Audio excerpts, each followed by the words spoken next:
Good evening, everybody. I want to just take a couple of minutes to share something with you that was on my heart. Tonight, I was in the midst of doing homework with Bryson, and we had to do some, the 20-minute reading that the kids are supposed to be doing anyway. But anyway, we came across a book. Before I go into the book, I want to share something with you guys. An unknown person once said that love has nothing to do with what you are expecting to get.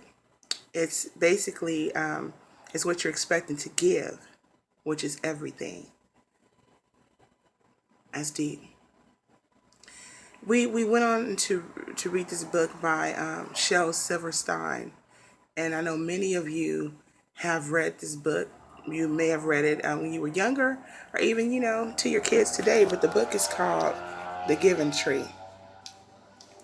Um, I remember this book. I remember it well as a child, but when I read it as an adult, I had a whole nother perspective. It touched me really deep. Um, so anyway, basically what happened when there was a little boy, okay? And the little boy had went to, it was a big, beautiful, beautiful tree. She was standing, it looked like, I want to say she was standing alone.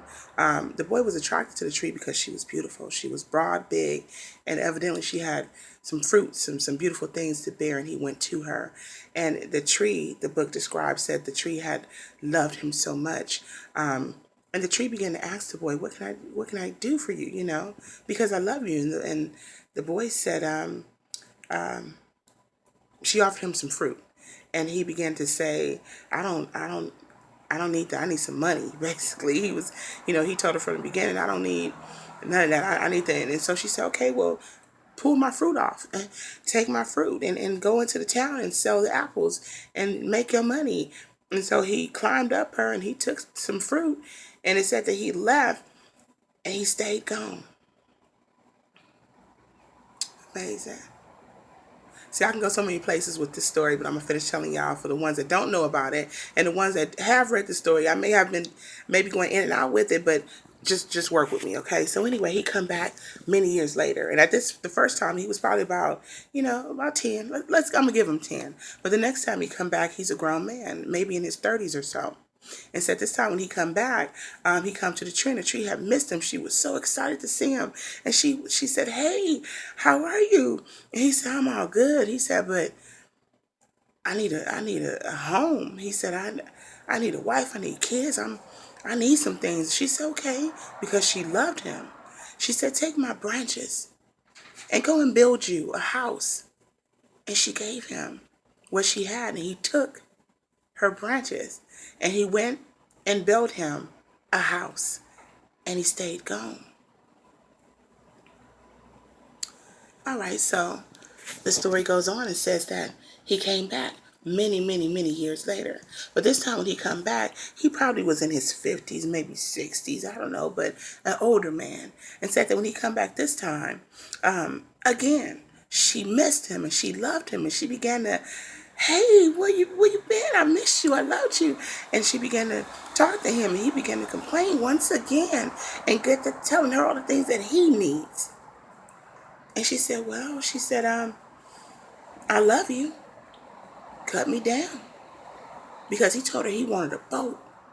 And so she said, well, cut me down and go make you a boat. And he made that boat, and he went on and he left, and he stayed gone for a long time. The next time he came back,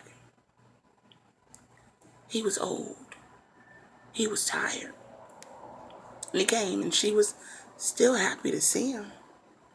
And he began to talk about all the things that, you know, I guess it looked like it almost described like he wanted to just talk to her about all the things that she had done for him. And so it's like she said, I don't have nothing more to give. I gave you my apples. I gave you my branches. I even gave you my whole body. I don't have nothing more to give, but I still love you. And he starts saying, well, I don't need no apples. I'm too old to my teeth ain't no good. I can't buy no apples anyway. I don't need no to climb up you because I'm too old. I can't climb anyway. And she said, well, Just sit on me then. I can go a million places with this story I'm telling y'all. Just sit on me then. In today's world, and this is including myself, so I'm not talking about nobody. So if you're taking it personal, that means there's a spirit of conviction. It must be coming over you right now. I'm talking about myself. Sometimes as women, we just need to not only be loved, but love on somebody. Knowing that they're there to take, never there to give. Not even a thank you. Not even a kind word. Just always returning to take. We allow it. As women, we have to be accountable for the things that we allow. Dumbfounded. A stump. Letting them take all your goods, all your everything. Your fruit. Parts of you. Your body. Until you're just something to sit on. Nothing left. Nothing left. I love this story because it gives me an opportunity to reach back